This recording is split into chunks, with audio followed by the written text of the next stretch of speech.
Hi friends, ఈ దివాళీ సందర్భంగా release అయిన సిద్ధు జొన్నలగడ్డ నటించిన తెలుసు కదా మూవీలో సరోగసి అనే ఒక ప్రెగ్నెన్సీ కాన్సెప్ట్ గురించి స్టోరీ అంతా నడుస్తుంది. సింపుల్ గా చెప్పాలంటే ప్రెగ్నెన్సీ కాలేని లేదా ప్రెగ్నెంట్ అయిన కొన్ని ఇష్యూస్ వల్ల ప్రెగ్నెన్సీ కంటిన్యూ చేయలేని మదర్ ఎగ్ ని ఫాదర్ స్పర్మ్ ని తీసుకొని ఒక వేరే స్త్రీ కడుపులో పిల్లని పెంచడం, అంటే గర్భాన్ని రెంట్కి తీసుకోవడం లాంటిది. పురాణాలు ఒకసారి చూస్తే దేవకి వసుదేవులను కంసుడు బంధించినప్పుడు వాళ్ళకి 7వ శిశువు బలరాముడితో దేవకి గర్భం దాలుస్తుంది. కానీ మహావిష్ణువు ఆ గర్భాన్ని వాసుదేవుని మొదటి భార్య అయిన రోహిణి గర్భంలోకి పంపిస్తాడు. ఇది ఈ సరోగసి అనే కాన్సెప్ట్ కి క్లియర్ డెఫినేషన్. అంటే మన పురాణాల ప్రకారం సరోగసి ద్వారా పుట్టిన మొదటి శిశువు బలరాముడు అన్నమాట. మీరు కౌరవుల గురించి వినే ఉంటారు. 100 మంది ఎలా పుట్టారో మీకు తెలుసా? ఈ వీడియోలో చెప్తాను. టాలీవుడ్ లో మంచు లక్ష్మి సరోగసి ద్వారానే బేబీని కన్నారు. ధైర్యంగా ప్రపంచానికి ఈ విషయం చెప్పారు. అసలు ఈ సరోగసి అంటే ఏంటి, ఎవరు అర్హులు, ఎలా ప్రాసెస్ జరుగుతుంది, లీగల్ డాక్యుమెంట్స్ ఏముండాలి, పురాణాల్లో ఇంకా ఎవరైనా ఇలా పుట్టారా, సినిమా ఇండస్ట్రీలో సరోగసి ద్వారా ఎవరెవరు పిల్లల్ని కన్నారు, ఇది మంచిదేనా లేకుంటే చెడ్డదా, అన్ని ఈ వీడియోలో మాట్లాడుకుందాం. మీరు లేటెస్ట్ మూవీస్ చూస్తూ ఉంటారా? అందులో చెప్పే సైన్స్ లేదా ఇంట్రెస్ట్ టాపిక్ గురించి ఇన్ఫర్మేషన్ మీకు కావాలా? అయితే వెంటనే ఛానల్ ని సబ్స్క్రైబ్ చేసుకోండి. మన ఛానల్లో ఎంబీఆర్ రాజా నటించిన విజయాంజలి అనే ఒక beautiful village love story release చేసేసాము. మీ అందరూ ఈ మూవీని చూసేయండి. ఈ లవ్ స్టోరీ మీ లవ్ స్టోరీస్ కి కనెక్ట్ అయ్యిందో లేదో కామెంట్ లో చెప్పేయండి.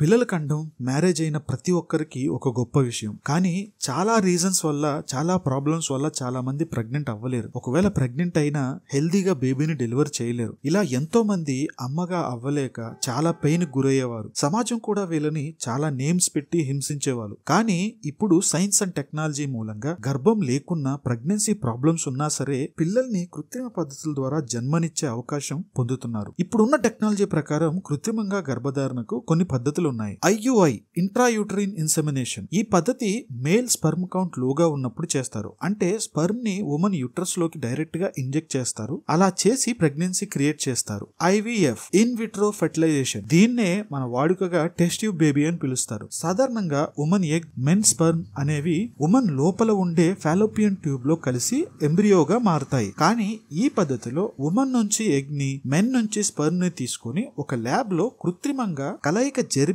ఎంబ్రియోని క్రియేట్ చేస్తారు. తర్వాత ఉమెన్ యూట్రస్ లోకి పంపుతారు. అక్కడ బేబీ ఎప్పటిలాగానే పెరుగుతుంది. బేబీ మొత్తం టెస్ట్ ట్యూబ్ లో పెరగదు, కానీ కేవలం తన ఎంబ్రియో మాత్రం టెస్ట్ ట్యూబ్ లో కృత్రిమంగా క్రియేట్ చేయబడుతుంది. చాలా మంది ఈ విషయంలో కన్ఫ్యూజ్ అవుతారు, అందుకే చెప్పాను. Embryo freezing and storage cryo preservation పద్ధతిలో జరుగుతుంది. కపుల్స్ ఫ్యూచర్ లో ప్రెగ్నెన్సీ కోసం ఎంబ్రియోస్ ని ఫ్రీజ్ చేసుకోవచ్చు. అంటే ఫ్యూచర్ లో పిల్లల్ని కనలేని పరిస్థితి ఏదైనా రావచ్చు, కాబట్టి ఏదైనా ప్రాబ్లమ్స్ వల్ల అలాంటిది అవుతుందేమో అనే ఆలోచనతో చాలా మంది ఇప్పుడే ఎగ్ ని, స్పర్మ్ ని కలిపి ఎంబ్రియోని తయారు చేసి దాన్ని ఫ్రీజ్ చేసి స్టోర్ చేసి ఫ్యూచర్ లో యూజ్ చేసుకుంటారు. ఐయామ్ మదర్ అనే ఒక సినిమా గురించి మనం ఆల్రెడీ చెప్పాము. దాంట్లో కూడా ఇలానే ఎంబ్రియోస్ ని స్టోర్ చేసి ఫ్యూచర్ లో ఒక రోబోకి ఆ బాధ్యతను అప్పగిస్తారనమాట. ఇదే కాదు, మీరు కౌరవుల గురించి వింటే 100 మంది ఎలా పుట్టారో మీకు తెలుసా? కౌరవుల తల్లి గాంధారి ప్రెగ్నెంట్ అయినా సరే చాలా రోజుల వరకు డెలివరీకి రాలేదు. కుంతి తనకన్నా ముందే బిడ్డని కన్నది అనే కోపంతో బలవంతంగా ప్రసవానికి ప్రయత్నిస్తుంది. కానీ బిడ్డ రాకుండా ఒక పెద్ద మాంసం ముద్దలా బయటికి వస్తుంది. అప్పుడు వ్యాస మహర్షి కంగారు పడకు అని చెప్పి ఆ మాంసం ముద్దని 100 పార్ట్స్ చేసి ఒక్కొక్క పార్ట్ ని ఒక్కొక్క కుండలో పెడతాడు. అలా 100 కౌరవులు పుడతారు. అదే తను అలా చేయకుండా ఉంటే ఈ 100 మంది బలం కలిగిన ఒక్కడు పుట్టేవాడు అని చెప్తాడు. ఇలాంటి ఐడియాస్ గురించి ఆ రోజుల్లోనే కవులు, స్టోరీ రైటర్స్ ఆలోచించారంటే చాలా గ్రేట్ కదా. ఇలాంటి స్టోరీలు మీరు ఇంకా తెలుసుకోవాలంటే ఛానల్ ని సబ్స్క్రైబ్ చేసుకోండి. అయితే నెక్స్ట్ పద్ధతి మన మెయిన్ టాపిక్ సరోగసి. ఈ పద్ధతిలో ఉమెన్ ఓమ్ ప్రెగ్నెన్సీకి సూట్ కానప్పుడు పేరెంట్స్ ఫెర్టిలిటీ డాక్టర్ ని కన్సల్ట్ అవుతారు. IVF పద్ధతి ద్వారా ఎంబ్రియోని ల్యాబ్ లో క్రియేట్ చేస్తారు. ఈ ఎంబ్రియోని సరోగేట్ మదర్ లోకి పంపుతారు. అంటే ఎవరైతే ఈ బిడ్డని మోస్తారో వారిని సరోగేట్ అంటారు. అలా సరోగేట్ బేబీని క్యారీ చేసి డెలివరీ చేస్తుంది. తెలుసు కదా మూవీలో ఈ సరోగసి గురించి స్టోరీ అంతా బిల్డ్ చేశారు. బట్ ఎంటర్టైనర్ గా స్టోరీ ఉంటుంది, కానీ రియల్ లైఫ్ లో ఇది చాలా ఎమోషన్ తో కూడుకున్న సిచ్యువేషన్. గర్భం, పిల్లలు లేక బాధ బాధపడుతున్న ఎంతో మంది ఫ్యామిలీస్ కి ఇది ఒక గొప్ప వరం. ఈ సరోగసీలో 2 టైప్స్ ఉన్నాయి. Traditional surrogacy, gestational surrogacy. Traditional సరోగసీలో సరోగేట్ యొక్క ఓన్ ఎగ్ ని యూజ్ చేస్తారు. ఇది ఇప్పుడు బ్యాన్ చేశారు. జీస్టేషనల్ సరోగసీ ఇందులో ఒరిజినల్ పేరెంట్స్ యొక్క మదర్ ఎగ్ ని యూజ్ చేస్తారు. అంటే సరోగేట్ యొక్క జెనెటిక్స్ అసలు యూజ్ చేయరు. అయితే ఈ సరోగసీకి అందరూ ఎలిజిబులేనా అంటే కాదు. ఎవరైతే న్యాచురల్ గా డెలివరీ చేయలేరో, అంటే మెడికల్ కారణాల వల్ల ఉండొచ్చు, వేరే ఏదైనా కారణాల వల్ల ఉండొచ్చు, అలాంటి వాళ్ళు ఈ సరోగసీకి అర్హులు. కొంతమంది సింగిల్ పేరెంట్స్ కూడా ఉంటారు, వాళ్ళు కూడా అర్హులే. ఇండియాలో కపుల్స్ మ్యారేజ్ అయ్యి ఖచ్చితంగా 5 years కంప్లీట్ అయి ఉండాలి. ఇంతకు ముందు పిల్లలు వీళ్ళకి ఉండకూడదు. మదర్ ఏజ్ 25 నుంచి 50 సంవత్సరాల లోపు మాత్రమే ఉండాలి. ఫాదర్ ఏజ్ 26 నుంచి 55 సంవత్సరాలు ఉండొచ్చు. అలాగే సరోగేట్ మదర్ ఖచ్చితంగా మ్యారేజ్ అయి ఉండాలి. తనకి ఆల్రెడీ ఒక బిడ్డ ఉండాలి. తన ఏజ్ 25 నుంచి 35 సంవత్సరాల లోపల మాత్రమే ఉండాలి. అన్మ్యారీడ్ గర్ల్ కి సరోగసీ చెయ్యకూడదు. కానీ తెలుసు కదా మూవీలో ఈ రూల్ ని ఫాలో అవ్వలేదు. సిద్ధు ఎక్స్ అయిన రాగా మ్యారేజ్ అవ్వకుండా పిల్లలు లేకుండానే ఈ ప్రాసెస్ లో ఇన్వాల్వ్ అవుతుంది. ఇలాంటి కాన్సెప్ట్స్ డీల్ చేసేటప్పుడు ఈ రూల్స్ తెలుసుకొని చెయ్యాలి. బట్ అలా చేసిన స్టోరీని 2 హీరోయిన్స్ తో నడపలేము కాబట్టి ఇలా చేసి ఉండొచ్చు. అలాగే సరోగేట్ కి హెల్త్ ఇష్యూస్ ఉండకూడదు, సైకలాజికల్ ఇష్యూస్ ఉండకూడదు. అంతేకాదు ఒరిజినల్ మదర్ వూమ్ ప్రెగ్నెన్సీకి సూట్ అవ్వదు అని గైనకాలజిస్ట్ లేదా ఫెర్టిలైజేషన్ డాక్టర్స్ సర్టిఫికేషన్ ఇవ్వాలి. ఒరిజినల్ పేరెంట్స్ సరోగసీ ప్రాసెస్ కి మొత్తం ఖర్చులు భరించాలి. ఒకప్పుడు సరోగేట్ కి కూడా మనీ పే చేసే రూల్ ఉండేది, ఇప్పుడు అది లేదు. ఒక హెల్త్ ఇన్సూరెన్స్ మాత్రం తప్పకుండా చేయించాలి. డెలివరీ అయిన తర్వాత 6 నెలల వరకు కూడా తన రెస్పాన్సిబిలిటీ ఒరిజినల్ పేరెంట్స్ తీసుకోవాలి. ఒకవేళ పేరెంట్స్ మధ్యలో విడిపోవాలని నిర్ణయించుకున్నా సరే వాళ్ళు ఆ బేబీ ప్రాసెస్ అంతా అయ్యాక బేబీ బాధ్యత ఒరిజినల్ పేరెంట్స్ తీసుకోవాలి. అప్పుడు వాళ్ళు ఏదైనా చేయొచ్చు. ఒకవేళ ఏదైనా కారణం వల్ల అబార్షన్ అయినా లేదా డెలివరీ ప్రాసెస్ లో బేబీ చనిపోయినా సరోగేట్ కి ఎలాంటి సంబంధం ఉండదు. ఫుల్ బాధ్యత ఒరిజినల్ పేరెంట్స్ ది మాత్రమే. రీసెంట్ రూల్స్ ప్రకారం ఫారిన్ కపుల్స్ వచ్చి ఇండియన్స్ ని సరోగేట్ గా వాడటం కుదరదు. ఓన్లీ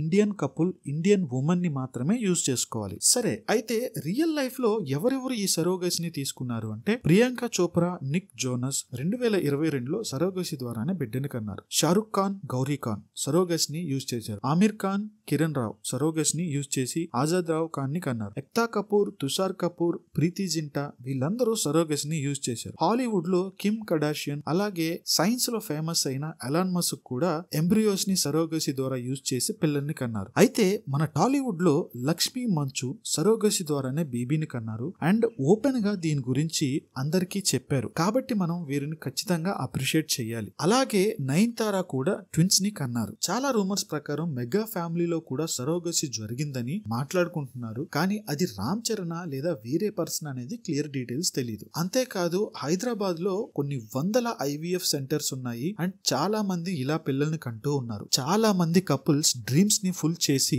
ప్రాబ్లమ్స్ ని రిమూవ్ చేసిన ఈ సరోగసీ అండ్ సైన్స్ అండ్ టెక్నాలజీకి హ్యూమన్స్ గా మనం చాలా రుణపడి ఉన్నాం. ఈ IVF కృత్రిమ గర్భధారాన్ని కనిపెట్టింది డాక్టర్ రాబర్ట్ ఎడ్వర్డ్స్. ఇతను ఒక సైకియాలజిస్ట్ అండ్ డాక్టర్ ప్యాట్రిక్ స్టెప్టోయ్ ఇతను ఒక గైనకాలజిస్ట్. వీళ్ళిద్దరూ యునైటెడ్ కింగ్డమ్ కి సంబంధించిన వాళ్ళు. వీళ్ళు 1960లో రీసెర్చ్ స్టార్ట్ చేస్తే 1978 సంవత్సరంలో సక్సెస్ అయ్యారు. అప్పుడే వాళ్ళు ఫస్ట్ టెస్ట్ ట్యూబ్ బేబీని జనరేట్ చేయగలిగారు. అయితే ప్రపంచంలోనే first test tube baby Louise Joy Brown 1978 July 28న ఇంగ్లాండ్ లో జన్మించారు. తన జననం ఒక వండర్. ఎందుకంటే తన లైఫ్ ప్రూవ్ చేసింది తల్లి గర్భంలోనే కాదు బయట కూడా మనం ఒక జీవాన్ని తయారు చేయగలమని తన జననం ప్రూవ్ చేసింది. ఇందుకు గాను doctor Robert Edwards Nobel prize ని 2010లో స్వీకరించారు. మన ఇండియాలో first test tube baby Durga 1978 October 3లో కోల్కతాలో జన్మించారు. ఇలాంటి టాపిక్స్ గురించి అవేర్నెస్ తెచ్చే మూవీస్ ఇంకా రావాలని కోరుకుంటున్నాం. ఇలాంటి ఇన్ఫర్మేషన్ గురించి మీకు చెప్పడానికి MBR ఫిల్మ్ వర్క్స్ ఎప్పుడు సిద్ధంగానే ఉంటుంది. మీరు చేయాల్సింది ఒక్కటే, వీడియోని లైక్ చేసి ఛానల్ ని వెంటనే సబ్స్క్రైబ్ చేసుకోండి. ఇదే విధంగా హ్యూమన్ అండ్ చింపాంజీలని కలిపి కృత్రిమ గర్భధారణ పద్ధతుల ద్వారా హ్యూమాంజీని తయారు చేయడానికి జరిగిన ఎక్స్పెరిమెంట్ గురించి మన ఛానల్లో వీడియో చేశాం. చాలా ఇంట్రెస్టింగ్ గా ఉంటుంది, వెంటనే చూసేయండి. వీడియోని లైక్ చేయండి. ఈ టెక్నాలజీ మీద మీ ఒపీనియన్ ని కామెంట్ చేయండి. అవసరమైన వారికి ఈ వీడియోని షేర్ చేయండి. మళ్ళీ మరో మంచి వీడియోతో కలుసుకుందాం. Thank you for watching.